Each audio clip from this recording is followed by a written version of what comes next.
Welcome to How Would You Write It? Hi, I'm Nanea Taylor, and I get the honor of sitting down with all types of creators, like actors, producers, directors, and writers. So, if you are interested in the art of storytelling, you're in the right place. So, hit that subscribe button and let's get started. I am so pleased to have Kyle Andrews, a writer, actor, producer, and with another title of COO of the one half of the creative team behind FilmFrontier Studios, an independent film and podcast production company. Their debut cosmic horror feature film, The Veil, screened as part of the Austin Film Festival's 30th anniversary program. The team currently has several projects in the works, including Kyle's horror comedy feature film, UNTED, and his paranormal docuseries podcast, Tinseltown Ghost Stories. We're going to get into both of those things. All three of those things we're going to get into in this interview. But welcome, Kyle. Thank you so much for joining How Would You Write It? Hey, Tay, thank you so much for having me on. I'm really excited to talk to you about screenwriting, movies, and literally anything you want to talk about. Oh, you know what? Before we even get into any projects, you are carrying multiple hats. Like I said, Mm. actor, writer, producer, and COO. Which one of those hats scares you the most, and which one of those hats makes you feel like you're at home? I'll tell you, it really depends on the day of the week, it feels. Sometimes we have good actor days and not so good writer days. Sometimes we have great writer days and not so good producer days. The point that I try to keep myself balanced with is to know that each of those helps the others grow. As an actor, I think potentially that has the most stress for me because it's not about my work, it's about the work that I'm trying to elevate with my performance. So I think that as an actor, that is where the most pressure comes through. When I'm a writer, I can rewrite all I want to rewrite. When Mm-hmm. I'm a producer, I get to judge, and that's fun. But as an actor, it really is, I have to not only take ownership of someone else's work, but not change it to the point where it's no longer their work. Their work has to reflect in the work I do. So I'd say Mm-hmm. that would be the highest mountain I have to climb with these different roles. Wow. So, actor comfortable but stressful, Yes. producer crazy but rewarding. There's something lovely about having a sense of control over the project that goes beyond being a creative. It's the creativity is essential. I feel personally, I know that not every producer goes this way, but I feel creativity is essential to the role. But there has to be a sense of business with that can, as an artist, feel a little like it clashes with the purpose for doing it in the first place. But actually, it's the thing that helps make sure that it gets done the way you want it to. I love that. I love that. Okay. So for Film Frontier Studios, how Mm. what was the catalyst for you saying, I don't want to be in the cog. Mm. I want to do it my way. So what made you decide, you know what, let me go and do my own production company? Well, I'll tell you, the nice thing about Film Frontier Studios is it didn't start out as mine, and it's not just mine. And I think that's really what it is. Uh, Artists like to often go it alone because we have trust issues with other people and how they may take our creativity, how we may add their creativity to ours. I have been fortunate to have a number of really strong friends who I've gotten to grow alongside. One of whom is my partner at Film Frontier Studios, Cameron Bile. We've been friends for 20 years. We went to Emerson together. I was the actor, he was the director. We made silly little films. We have a romantic comedy called Strawberry Melancholy that's just us running around the city of Boston with a small cast capturing guerrilla filmmaking style film and putting it together. And it's silly and it's nonsense. And it helped us form a shorthand with each other that has just grown over the last 20 years of us both living together and working in the industry. Film Frontier started out as Cam's production company, and he Oh, invited me into it to work with him and on The Veil itself. On the movie The Veil, and from there that has grown into a fully invested film production company. yeah, because Cameron wrote it and he directed it. He The Veil. did. We're talking about The Veil, the Mhm. horror feature that was spotlighted at Austin Film Festival's 30th anniversary. Um, Right. and we're going to talk about the movie because I saw it, and I have to say it was beautifully filmed, beautifully acted. Um, and I have to give that credit to the director too, because it was his eye on vision of it, but he also wrote it. So that's fantastic. It was a beautiful film. It was and the um, the story behind it, like it's a horror. Don't don't think it's not a Mhm. horror. It's a horror, Mhm. but the story behind it, like the story behind what is happening to, and I'm just going to read the log line because, well, the log line that I got off IMPD. Redemption gives away to a reckoning when a reclusive retired priest shelters a young Amish runaway in crisis, only to reveal a mystery that ties her to a terrifying encounter from his youth in aurora rages as an aurora that rages overhead. And Mm. when I saw the aurora in the film, it was just beautifully, it's just so beautifully filmed, and it's a dark film, like it's Mm. they keep it dark, which keeps the suspicion, the horror tension going up, but the acting was superb, Mm. and the pacing was superb. I love The Veil. Like, I went through the comments and I was like, I see everyone's like, oh my God, this is the best film I've seen, horror film ever. Duh, duh, duh. I was like, yes, I agree. This is such a great film. Thank you. How were you part of Film Frontier when that was created, or did you come in after? So the Veil has been an interesting journey for both myself and Cam as a creative team, and also for the film itself. When you start out with an idea, you don't know how it's going to end. All you can do is kind of, jump and trust that the net will catch you.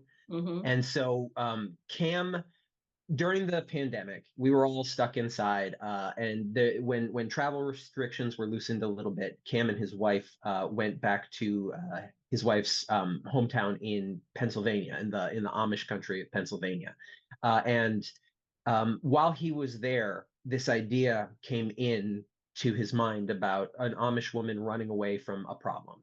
And from there, it grew into this idea of a retired priest who could shelter her, but also he was harboring his own secret. And then from there, Cam's sensibilities are much more on the dramatic side, but he decided to add a flair of horror to it that allowed the drama really to sparkle.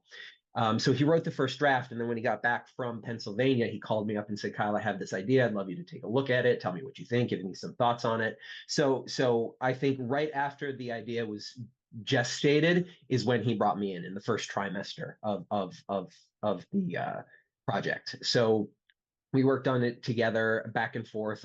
He would do a new draft. I would send him notes. I am a writer myself, but I'm not going to step on another writer's work, so I'm not writing anything for him. But there were thoughts I had on it, and finding the way to get to them is sort of like coaching it out. Mm-hmm. And then by sometime in 2021, early 2022, we had the script we were ready to go with, and he started building. Cam has been a director for a long time. He's worked at a lot of companies here in Los Angeles, so he had a small team that he could bring in, and from there, it really just we set everything we needed for how we would get it made. Um, we had to raise some money for it. Mm-hmm. So the movie itself is not expensive, but we were going to make the really inexpensive version. We were trying to raise 10 grand on a crowdfunder on Mm-hmm. Seed and Spark. And we were doing good getting that in, which is nice. Um, and we were gonna live in a cabin together up in Northern California and just like bunk two to a room if we could. And then somebody found the crowdfunder who was familiar with Cam's work on a docu-series that he created called the Director Series, where he talks about his favorite directors and puts a bunch of clips together about them. So this person found him through that and said, 10 grand doesn't seem like enough to make a movie. What would you need to make this a real kind of thing? And so we put together a budget because somebody found the work that Cam had previously done and was already a fan of his. Oh my And gosh. you cannot create anything in a vacuum. You cannot create anything in a vacuum and hope that it will be success. You have to continue to put yourself out there, try new things, see what works, see what doesn't work. And that's what Cam has been doing for 20 years. I've been fortunate to watch him grow. Um, so then we made the movie. I could get into I could keep you here all day about the process of it, but overall we had 14 people in Pennsylvania. We shot 70 pages in 10 days. It was That was done lickety in 10 days? 10 days. We filmed that in 10 days. Well, okay, so we had to have one day of reshoots here in Los Angeles because we didn't get everything we needed, and we Mhm. had to replace an actor, unfortunately, to because his schedule didn't work with what our reshoot was. So we brought in a new actor from LA. That was a whole fun process to learn, but yeah, generally speaking, that was a 10-day project And of it looked 14. like you only had three locations. Like you had the lady who's passing away. You had the house in the woods. That's it. And the car and Yeah, the bridge. And the car and the bridge. so you're right. We had three locations. The house is actually two buildings spliced together. The upstairs was a different building than the downstairs. Oh, I love the So art of we filmmaking lived and in how a you all farm. tell me things. I was like, oh, Yeah, okay, we're getting okay. into it. So the downstairs is a house, and it's the farmhouse. If you look at the image, the farmhouse that's there, but there's this mill attached to it. Like just we filmed it on a farm. There were horses. I had to wrangle horses while we were filming this. Rusty kept walking into shots, and I had to coax Rusty out of the shots.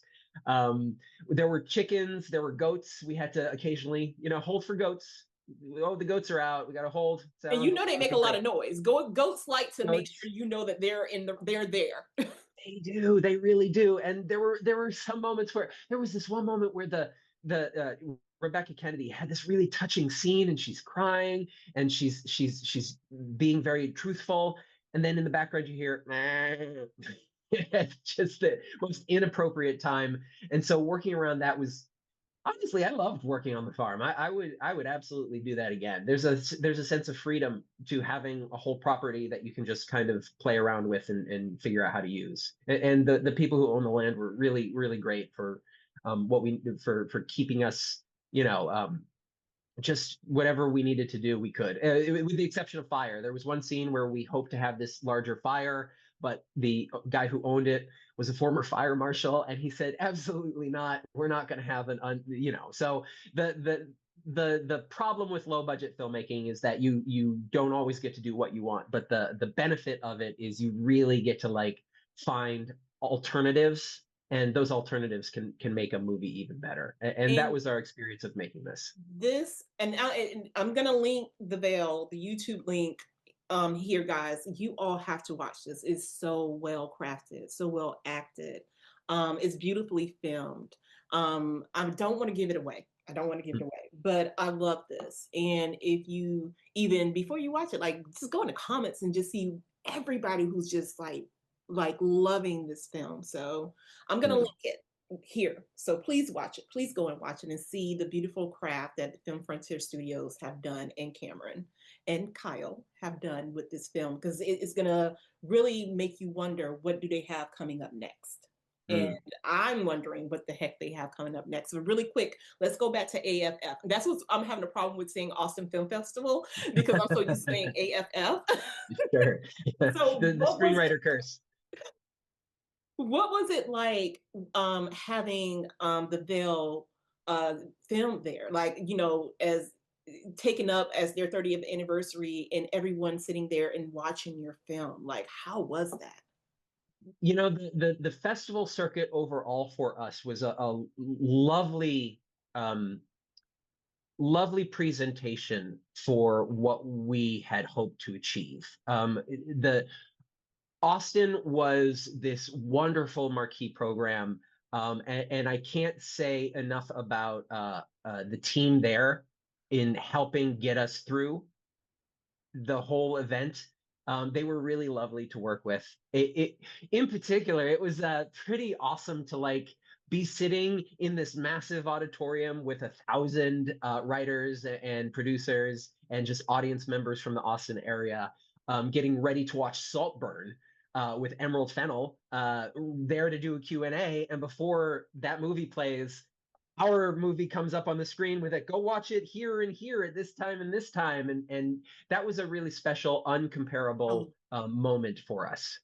oh my. Um, Austin was a great experience, especially because we got to hang out with a bunch of the screenwriters that are listening to this. I mean, so many, I got to put faces to names, and better than that, to handles on Twitter, which, you know, you never know what that's going to be like. But then in person, it's such a loving and enjoyable community. You know, that I think the wonderful thing about screenwriters, especially those of us in this part of the community, is there's a sense of hopeful optimism in spite of all the hardship that we have to go through. We are all just so this close to having someone notice us.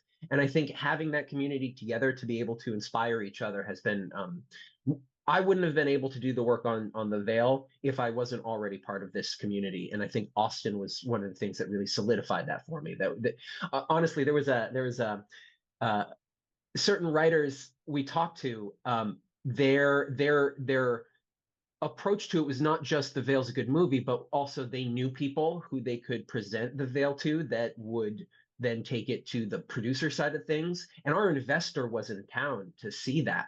And because of that, Austin was not just a great place to celebrate our work, but also for our investor to see what it meant to be a part of this community. And from there, he more fully invested in the company. And so we have the opportunity to bring more films out, very much because of the screenwriting community at Austin. Oh my gosh. And I have to say, I submitted to all the screenwriters out there. Austin Film Festival, I would suggest is somewhere you should push, try and submit your scripts to. I have made what was it, second rounder Mhm. uh in early in my writing career. And then I think last year I made a finalist in a horror feature for the rape that I wrote. Austin is awesome. I highly suggest this Austin Film Festival, guys, if you want to try. It's a lot of competitions out there, screenwriting competitions, Mhm. um, but and they also have where a festival you come in and you can meet all the writers, like he stated. I think is a wonderful place to network and to Mhm. kind of get to know other writers, and also they have agents and managers and producers there sometimes that you can possibly slide your business card or tell them what your website is, and so guys, if you have a chance, like, look into it. Like, Austin Film Festival is something that another that I would definitely say try. So listen to Cobb, listen to him. Uh, Okay. I also want to give a shout out to HP Lovecraft Film Festival up in Portland, Oregon. They were our world premiere, and I think they really set us on the map as far as genre is concerned. And one of the things I love HP about film Lovecraft. HP Lovecraft Fest. So they are particularly interested in the genre that we were working in, and so we kind of we checked all the right boxes. But while we were there, we got to see some wonderful feature films and short films, and I think that's where I come with these festivals. The I'm a screenwriter and an actor, but none of that stuff would be possible without also being a producer. We have to produce our own work in some ways. We have to show them that the writing that we do can translate into the language of film, and that is what we're all in this game to do, is to speak in the language of film. And so I kind of want to underline, yes, submit your scripts to festivals that will take them, but put together a team that can make a short film, a 10-minute short film. I saw some of the best work while I was at Austin and at HP Lovecraft because they were short films that somebody took a chance on. So I want to say, write your stuff, get it in there, but then if you can find the team, if you can find a little bit of funding, get a little bit of crowdfunding going, make a short, because that'll actually increase the opportunities that you may have. I hope y'all are taking notes. I hope y'all are taking notes because he is telling Get that hyphen. Get that hyphen in get there. that hyphen, get the multi hats on your head because Mm-hmm. it works. It really works. And nowadays in the industry, independent film is so important right now. Because a lot of doors are not opening. A lot of uh, studios are talking about remakes. Mm. And if you have something that's original and fresh, and you just know that, I'm giving my, encouraging words early in this podcast. Mm. Get your work out there. Like, just get your work out there, and like he says, find a team. Money is the one that's the kind of Mm. clincher here is that funding. But it can be doable. I've seen people do it, so you can do it too. So get your stuff out there. I'm telling myself this too. I'm telling myself this too because I'm planning on doing a short. Oh You got Lord, to doing a do it. short myself in the You, next couple years. well, you got to do it, but ideally, people, Tay, you have such a voice in the community that hopefully you will also have the team that you need to put in place to get it done. And I do want to say one thing about getting your work seen and getting it out there. I think we can be demoralized by all the IP that we see gets produced, but generally speaking, nobody gets to work in the upper echelons of budgetary money making, the $100 million, $200 million movies until they've kind of proven themselves. But Yeah. we are taking a lot of meetings. We have been very fortunate the past year because of the success of The Veil that we have started meeting with some of the biggest companies in the world.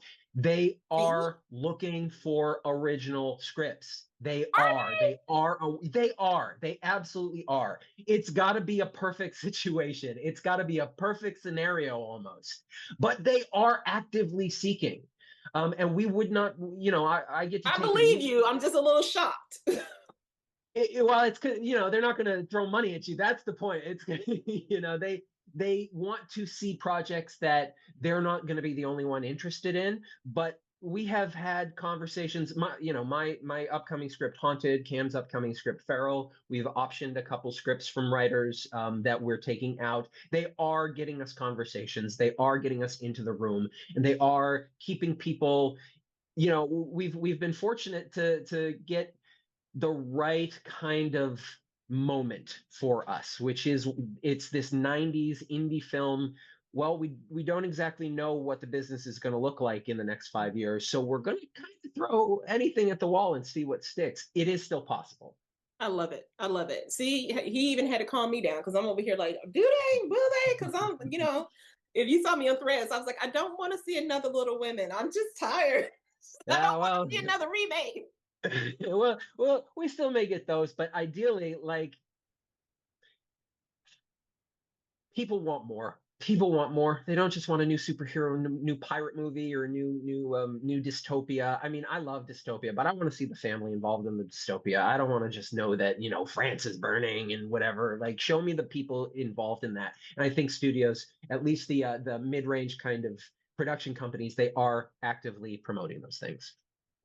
Let's talk about your podcast, Hmm. Tinseltown Ghost Stories. Hmm. So, what, with me starting this podcast, which is brand new, started, I think, in December of last year, and it's still growing or whatnot. And then one of the things I have learned is the research for, me is researching and reviewing and reading scripts and people's bios and going through their history and in their pages and stuff. What has surprised you the most when you're doing like prepping for your interviews for Tinseltown's Ghost Stories? Is it the research? Is it your guests? Like, what is the most surprising thing? Or So Tinseltown is not an interview show. It's oh, it's a docu-series. So oh, I write 15-page episodes for that show. oh, so you're okay, so I got it. So okay, so is it you're writing I docu used to have series? an interview show. So I had a show called Make Your Shit, and it's coming back. I will be interviewing more on that. But Tinseltown Ghost Stories is we have a host named Bianca Lopez. She's lovely. She's so smart and funny. And I write long essays for her that she then reads aloud. And Is it on ghosts? Is it on cryptids?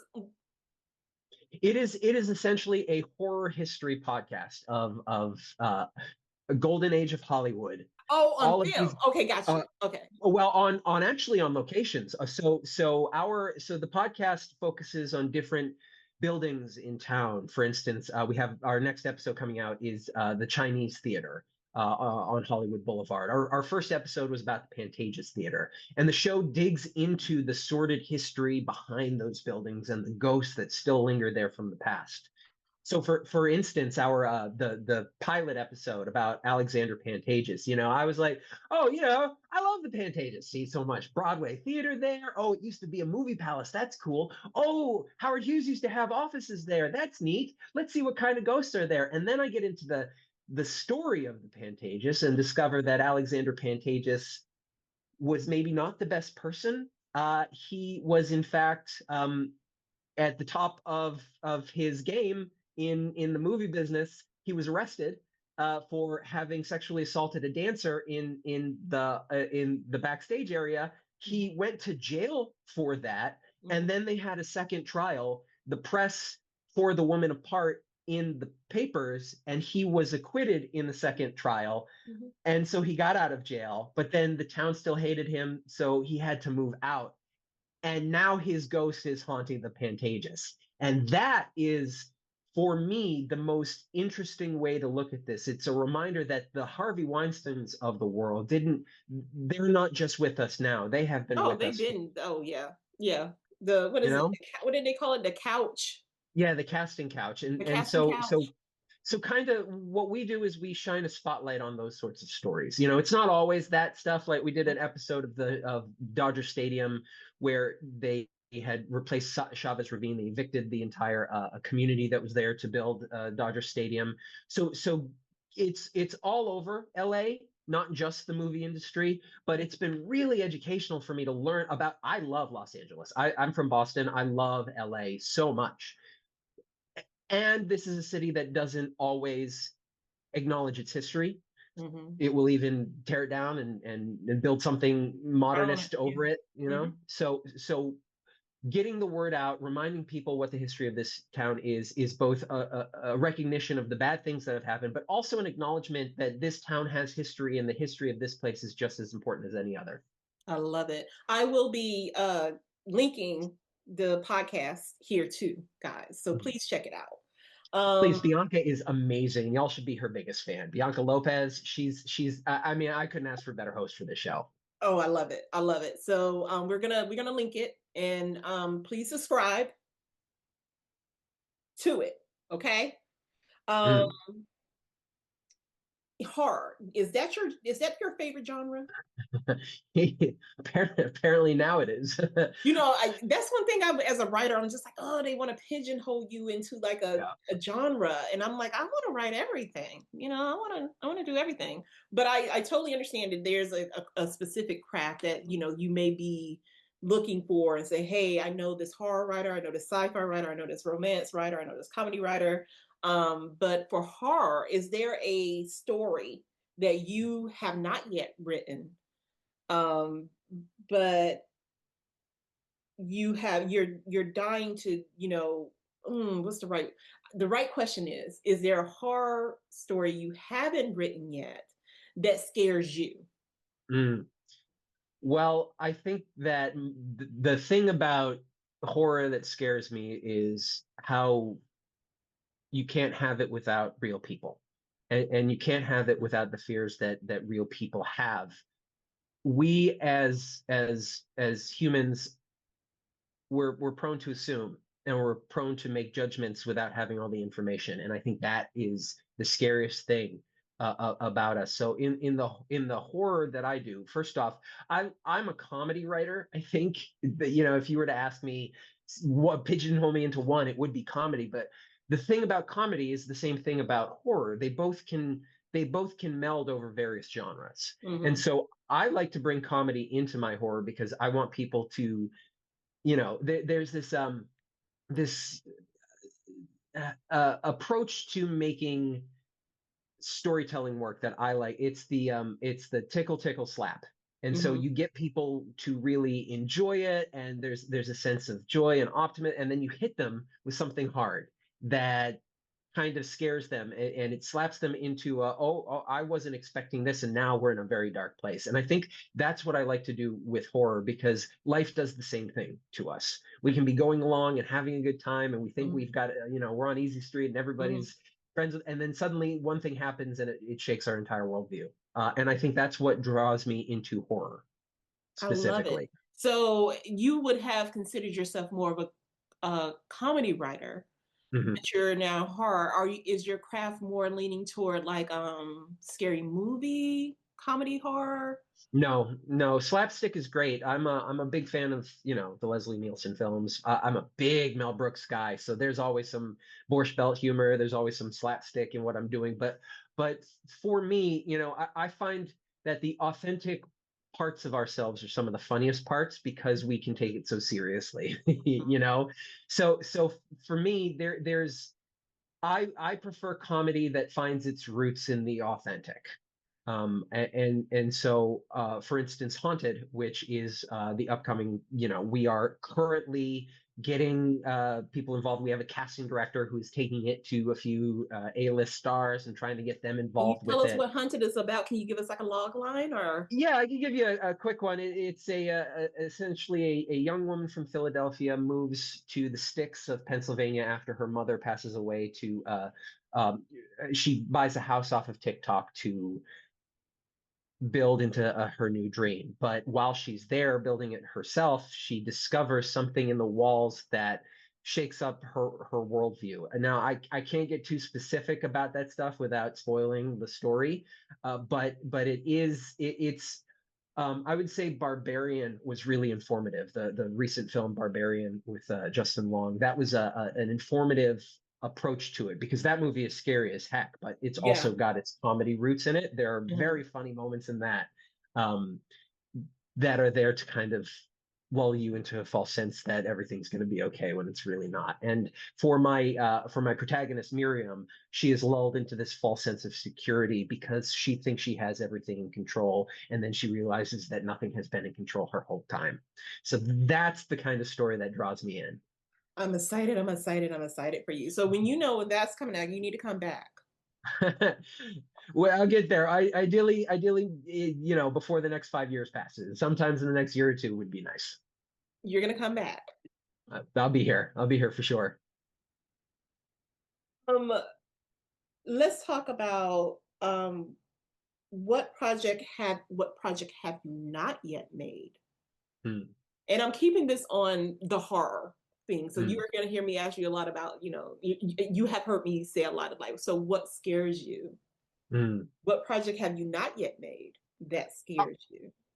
So to I tend to center women in my stories a lot. My mother was a very powerful influence on my life. I love her so much, and so she has really instilled in me values of um, not just respecting women, but shutting my mouth and making Shout sure I out, listen. mom. Yeah, Deborah, and she's just wonderful. My father also instilled those same values in me. My next script after this one is going to focus on a male boarding school, and that scares me more, I think, because there will be something as a guy, as a man, as a straight identifying uh, cis het man, that I have to be honest with myself about the things in my life that I've done wrong, and that we as men do wrong. And focusing on that with a cast of mostly young men is daunting, because it's easier to shine truth on other people's problems than on your own. And so diving into the script that I have set in New England and that I have set in kind of a community that I grew up in, so that I can knock it down a little bit, that is scaring me a lot as I move into it. So my process is I come up with an idea, I try to get characters first. I find the characters. Who am I going to set in this? Then from that character work, I come up with a 2-page story. That two-page story is where I work out the overall big kinks, where the large scale things that I want to touch on here. And then from crafting a two-page story, I then go into my outline of all of these things that I've lined up. How can I now get specific with them and make them specific moments to put these characters into? And then from there, once I've done a couple rounds of developing the outline, then I jump into scene work. I don't start in the beginning unless the beginning is the scene that's drawing me. Sometimes I might start, after the midpoint, the second act break. I might start there because that scene is what's drawing me in and drawing the ideas from my brain, and from there it'll percolate into what the other scenes are.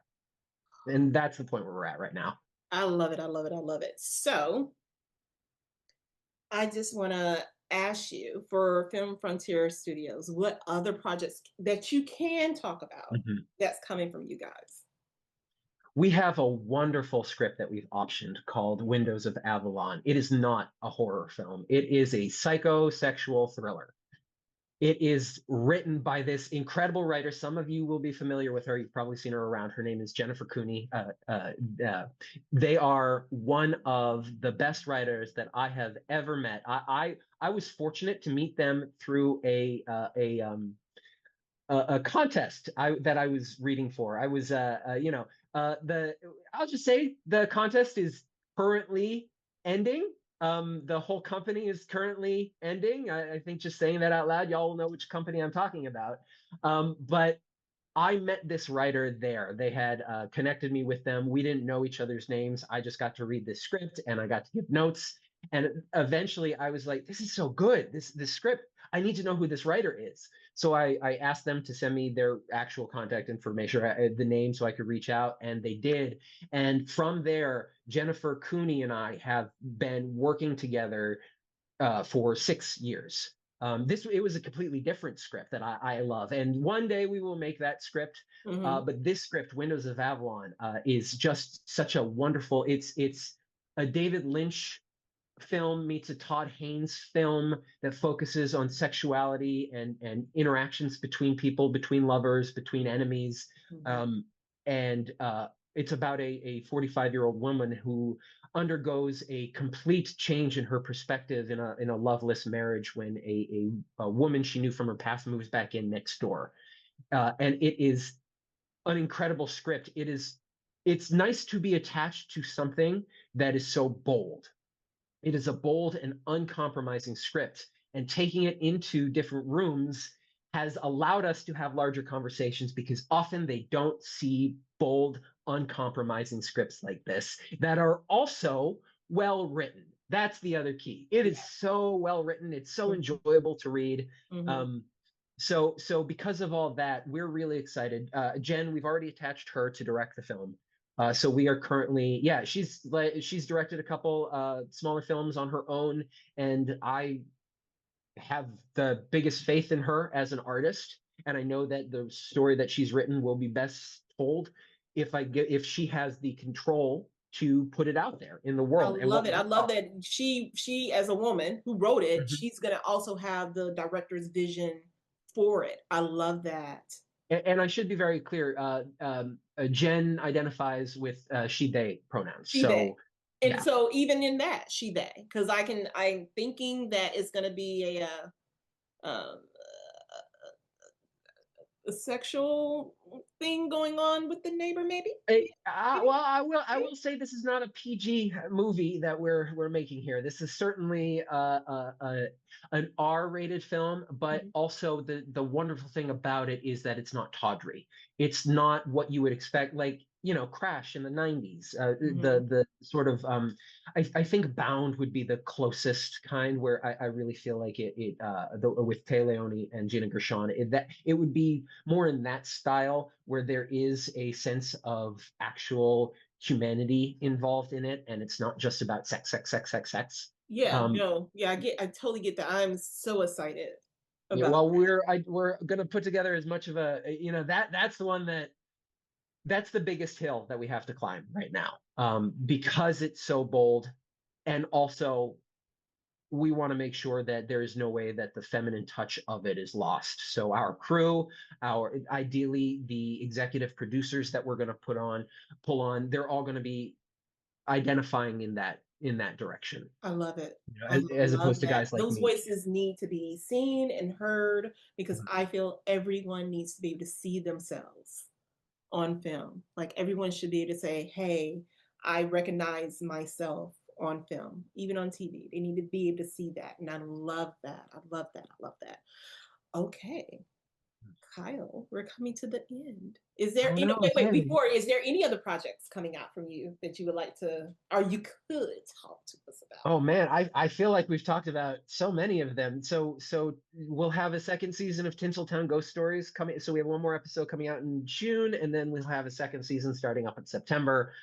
Cam has his director series podcast restarting in this month in June. We're starting with Spike Lee, which is exciting. Then we go into David Lynch and then Greta Gerwig. And then ideally by the fall we'll be with Ryan Coogler looking at Sinners. So the podcasts are stuff that people can listen to and watch right now as we're getting these films going. I am so excited for you. This is just fantastic. Oh, okay, guys. If you can, if I'll link it. If I get the links to all the podcasts, I'll link the podcast here too. So everyone goes. Remember to subscribe, folks. With that being Best way, said, but biggest compliment you can give us is a share and a 5-star. there you go. I love it. I love that. So we're coming to the end, but you can't get away without me first asking how would you write it's question. Okay. So is there current IP, past IP that you wish that you had a chance to bless with your craft, your experience and your knowledge, either in front of the camera, behind the camera, or in the writer's room? And which IP would that be? And what would you have liked to brought or upgraded or sprinkled some Kyle Andrews upon? Well, initially I thought, given the title of this, I was going to talk about shows that I really wanted to work on, like Fallout or Star Trek. Those I'm are a shows Trekkie. that I mean, like, absolutely. I was a Ferengi in 6th grade for Halloween, so I was deep in it. Yeah, uh-huh. But I think the stories that I would like to take and make my own a little bit, there are two. Number one, I would love to work on a Stephen King adaptation, something that is not one of the bigger ones. I mean, I would love to do a Langoliers. There was a TV movie version of Langoliers with Bronson Pinchot back in the 90s that was weird and stylish and funky. And Yeah. I'd like to revisit that and see what I could do with it in the 2020s. But more than that, and please don't anybody take this idea. Don't go get this. I want this. Please let me have it. Rollerball. Yeah, I want rollerball You want because rollerball? I want rollerball, and there's very good reasons here. Number one, because it's going around in a circle, violence, it's a sport that starts out with like rules and stuff, and then it becomes really bloodthirsty Yeah. and in the age of UFC, I would find that really compelling. But there is a component of rollerball that sometimes you forget if you don't watch the movie immediately, and that is that there is an AI involved in all of that. There is a center computer that is involved in what's going on, and that is Right. ripe for taking. And so please don't anybody take this. Please don't, whoever owns rollerball, please call me up, and like I would love to pitch something to you. That would be lovely. He's not gonna give you all his ideas for rollerball here. I'm not gonna give it for free. I'm trying to make a buck off of this. But no, rollerball for sure. It's been in the back of my mind. LL Cool J aside, love the remake, but I think the original film is ripe for Yeah, I a remember new the original. I don't direction. remember a remake. LL Cool There J was a was in remake, it and I was think it a was remake. I think Rebecca Romaine was in it. That was Sorry, 2000. I don't. Sorry, I don't. I remember the original. Right. That's really the only one that you need to remember. We're not saying anything about a remake, folks. Just I'm saying I didn't know there was a remake. Yeah, I it was Chris remember the original. Pine, LL Cool J, and Rebecca Romaine. That is one of those pieces of trivia that is just stuck in my head because I worked at a video store when it came out. I love I love that. That's a great idea, Kyle. Mm. No one steal it, Yeah, but that's a please. great idea. Oh, thank you, Kay. Thank you so much, Kyle, for coming on How Would You Write It? You're always welcome back at any time. I Mm. appreciate you so much for coming and dropping gems and being encouraging and telling future, people who are in the midst of this being creative of Mm. keeping going and putting yourself out there. So I appreciate those words. And I appreciate you coming on to How Would You Write It? And just saying again, come back, come back, come back. I will, Tay, and I will tell you, it is. I have had the opportunity to converse with you several times. I always love talking with you, so I could go on for hours with you. You are, and I want to say congratulations for making something like this of your own. This is the thing that we all need to do. We need to put ourselves out there, and I'm so proud of you that you're doing something like this. Thank So you. thank you for having me It's for on. our community. It's for us Mm. because we don't often get a chance. Like I mean, you spoke before. We don't often get a chance to find out the writer, and how they were inspired to write something. We don't often get a chance to talk to a producer and find out what is it like to be a producer? Like, what does all that take? We don't get a chance all the time to just talk to an author about the story that they wrote and the characters that they built. So even though I still talk to, actors and directors, but they typically get the shine when the movie comes out. And I wanted to make a space that we have a chance to talk about what was the initial concept, like what makes you sit there behind a keyboard or behind whatever you're doing to keep going in a lonely situation, and it's just you. Mm. So that is what this podcast is about, is to keep inspiring others to keep going. And with that being said, dear audience, for the ones who are listening and who have, subscribed. I Yeah, don't want forget to subscribe to this. Yeah, subscribe please. But with that being said, if no one told you today that they believe in you, let me say it. I believe in you. This is Being a creative is not easy, and it can be uh, difficult at times to believe what you're doing is worth it, Mm. but it is. You have this talent for a reason. You've been blessed with this talent for a reason. So keep going. And as Kyle said before, get your stuff out there. Mhm. Get your stuff out there. Find a team and get your stuff out there. Promote your stuff. Because even if you affect one person, you did your duty. You did what Mm. you were supposed to do. With that being said, we'll see you next time on How Would You Write It?